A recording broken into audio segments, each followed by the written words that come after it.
এই বাজেটকে বাইরে অনেকে বলছে চানাচোর মার্কা বাজেট, যা শুনতে ভালো লাগলেও খেলে পেট খারাপ হয়।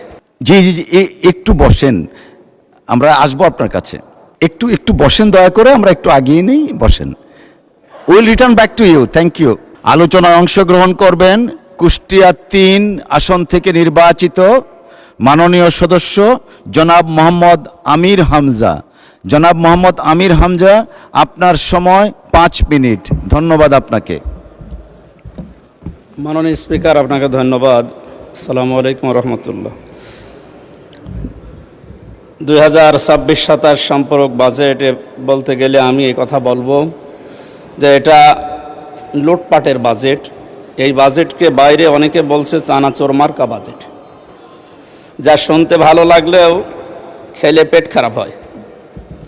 আমি আমার কুষ্টিয়ার 3 আসনের জনগণের পক্ষ থেকে বাজেট সম্পর্কে কিছু আলোচনা এবং প্রস্তাবনা রাখতে চাই মহান সংসদে।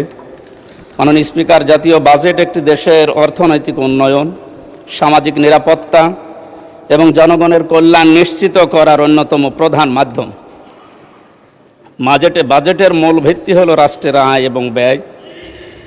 তাই রাষ্ট্রীয় আয় বৃদ্ধির ব্যাপারে যেমন আমাদের সচেষ্ট থাকতে হবে, তেমনি ব্যয়ের ক্ষেত্রেও আরও সজাগ দৃষ্টি রাখা প্রয়োজন। মাননীয় স্পিকার, অতি প্রয়োজনীয় উল্লেখযোগ্য ব্যয়ের খাত চিহ্নিত করে দক্ষ ব্যবস্থাপনার মাধ্যমে জনকল্যাণের স্বার্থে অগ্রাধিকারের ভিত্তিতে যথাযথভাবে ব্যয় করতে হবে, এটাই আমরা মনে করি। রাষ্ট্রের আয় বৃদ্ধির জন্যে কর প্রশাসনের আধুনিকায়ন, কর ফাঁকি রোধ, অর্থ পাচার, রপ্তানি বৃদ্ধি এবং বিনিয়োগ বান্ধব পরিবেশ সৃষ্টি করতে হবে। একই সঙ্গে সাধারণ মানুষের ওপর অতিরিক্ত করের চাপ না বাড়িয়ে রাজস্ব আহরণের নতুন ক্ষেত্র খুঁজে বের করতে হবে। দেশের সবচাইতে বড় গুরুত্বপূর্ণ বিষয় হচ্ছে বেকার সমস্যা। এই বেকার সমস্যা নিরসনে শিল্পায়নের প্রতি বেশি গুরুত্ব দেওয়ার প্রয়োজন। বৈদেশিক রেমিটেন্স বৃদ্ধির প্রতি বিশেষ গুরুত্ব আরোপ করা অধিক প্রয়োজন। মাননীয় স্পিকার, ব্যয়ের ক্ষেত্রে শিক্ষা, স্বাস্থ্য, কৃষি, যোগাযোগ, সামাজিক নিরাপত্তা এবং কর্মসংস্থান খাতকে অগ্রাধিকার প্রদান করতে হবে। মাননীয় স্পিকার, বাংলাদেশ কৃষি নির্ভর একটি দেশ। কৃষিক্ষেত্রে যত উন্নয়ন হবে দেশ তত অর্থ সমৃদ্ধ হবে।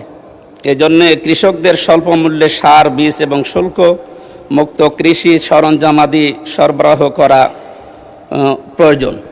শিক্ষা খাতে বাজেট বরাবরই কম থাকে, এবার যতটুকু হয়েছে আমরা চাই বিশেষত বাংলাদেশের বিশ্ববিদ্যালয়গুলোর গবেষণার ক্ষেত্রে এই বাজেটের সঠিক ব্যবহার যেন করা হয় এবং গবেষণার জন্য বাজেটকে আরও বৃদ্ধি করা দরকার। এই বাজেট এত কম যে তা দিয়ে দেশে অর্থনৈতিক সমৃদ্ধিতে তেমন কোনো ইতিবাচক ভূমিকা রাখা সম্ভব হচ্ছে না বলে গবেষকরা জানাচ্ছে। মাননীয় স্পিকার, দেশের সংখ্যাগরিষ্ঠ মুসলিমদের জন্য প্রতিষ্ঠিত মাদ্রাসাগুলো যুগ যুগ ধরে অবহেলিত। ইবতেদায়ী মাদ্রাসা এবং সকল জেলা শহরে আমি একটা করে ফাজিল এবং কামিল মাদ্রাসা জাতীয়করণের মাধ্যমে মাদ্রাসা শিক্ষার উন্নয়ন ব্যবস্থা এবং এবারের বাজেটে আসলে বাজেট আরও যথার্থ হতো বলে আমি মনে করি। মাননীয় স্পিকার, যোগাযোগ ব্যবস্থার উন্নয়ন হলে দেশের অর্থনৈতিক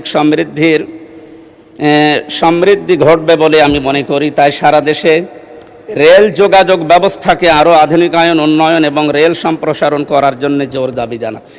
বিশেষ করে আমার কুষ্টিয়া ঝিনাইদহ এই 45 কিলোমিটার মাঝখানে কুষ্টিয়া ইসলামী বিশ্ববিদ্যালয়, এখানে প্রায় 20 থেকে 22 হাজার ছেলেমেয়েরা লেখাপড়া করে।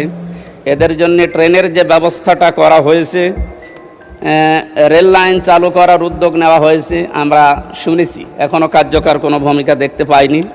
আশা করি এই ব্যবস্থাটাও এই আগামী বাজেটে অন্তত আসবে। এই বিশাল বাজেট প্রণয়ন হওয়ার বিগত সময়ের মতো বর্তমান সরকার দলীয় দায়িত্বপ্রাপ্ত বিভিন্ন ব্যক্তিবর্গ যে অর্থ পাচার করবে না তার নিশ্চয়তা কে দেবে? দুই দল থেকেই আমরা বহু কথা শুনেছি বাজেটের ওপরে। আমার মনে হচ্ছে গতানুগতিক কথাই বেশি আসতেছে। ওনারা কথা তুললেই বলা হচ্ছে যে বাজেট নিয়ে সারা দেশে আনন্দের বন্যা মিছিল বয়। তা আমরা বাজেট 11 জুন এটা উপস্থাপন করার পর সারা দেশের যে সমস্ত জায়গায় বিক্ষোভ মিছিল এবং মানববন্ধনের মতো যে প্রতিক্রিয়াগুলো দেখলাম, আমার মনে হয় এই মানুষগুলো কি ওনাদের দৃষ্টিতে মানুষ না বা এই দেশের জনগণ না? এরা যদি জনগণ হয় বা মানুষ হয় তাহলে তাদের এই প্রতিক্রিয়া কেন? সুতরাং বাজেট নিয়ে এক্ষেত্রে অর্থ প্রচার রোধে সরকারের সুনির্দিষ্ট কোনো পলিসি আমরা যেহেতু জানতে পারিনি। মাননীয় সদস্য, সময় তো শেষ। অসংখ্য ধন্যবাদ। বসেন প্লিজ, একটু একটু বসেন দয়া করে, আমরা একটু আগিয়ে নেই, বসেন। Will return back to you, thank you. জি জি জি, একটু বসেন, আমরা আসবো আপনার কাছে।